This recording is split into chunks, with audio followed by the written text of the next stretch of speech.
let's bring in now Haroon Rahimi. He's an assistant professor of law at the American University of Afghanistan and a visiting professor of law at Bocconi University. Welcome to the program. Thanks for having me. Absolutely. So I just want to start by asking you, what in your estimation are some of the most significant changes in Afghanistan after 1 year under the Taliban?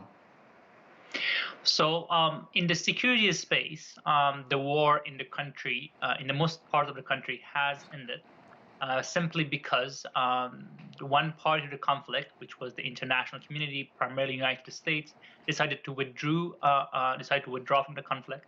The other party, which were Afghanistan national security forces belonging to the republic, disintegrated, and the remaining group, the Taliban, are dominant.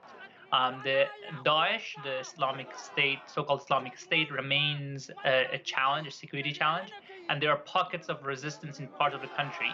But overall, the number of violent and conflict-related incidents have decreased.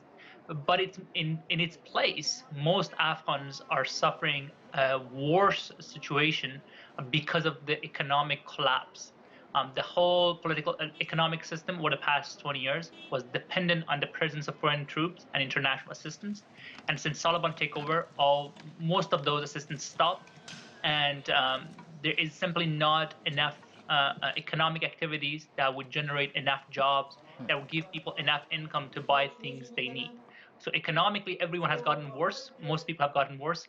Security-wise, some people have experienced some improvements in their lives. And Professor, to build on this point of the economic situation in the country, with foreign aid all but gone, do donor nations still have a moral obligation to help Afghans? Absolutely, they do. As I said, the system that was built over the past 20 years was built as a result of actions of both Afghans and international community. And the return of Taliban to power was also a result of the international community, especially the United States' decision to negotiate with the Taliban as a way to end its engagement with the country. So how we got here through the actions of multiple actors and international community, major actors in the international community bear a major responsibility. It should also be noted that the world is still sends aid to Afghanistan. Last year, the country received $1 billion in aid, but since the economy cannot stand on its own, since the sanctions and the freezing of assets belonging to the central bank make it impossible for the country to have an economy, those aids are not meeting the needs of the people. So basically, the world is giving people food to eat and struggling to give people enough food, but at the same time putting policies in place that is making it harder for people to actually engage in economic activities. It's not all on the international community. Obviously, Taliban actions to close schools, to form an exclusive government that excludes everyone but the Taliban, is making it difficult for the world to engage with the Taliban. But the combination of all the actions of the Taliban and international community together is creating a situation where people are just struggling to survive. So, Professor, how do you see the West re-engaging with Afghanistan? Sadly, the trends are not positive. The main concern remains the issues of Taliban links with international terrorist groups that many countries are worried about.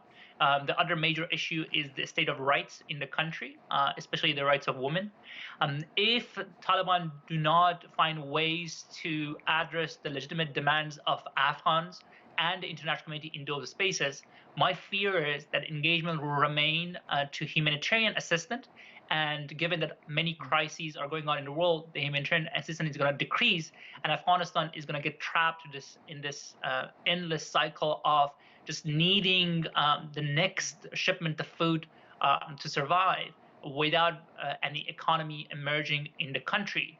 And since the world is struggling with so much, as you know, many crises going on, that aid is going to eventually go away, and people are just going to be in the situation where they face crisis of like hunger and famine anytime. I mean, every year, multiple times, especially around winter time. Right, a situation we will continue to monitor. Haroon Rahimi is an assistant professor of law at the American University of Afghanistan. Thank you.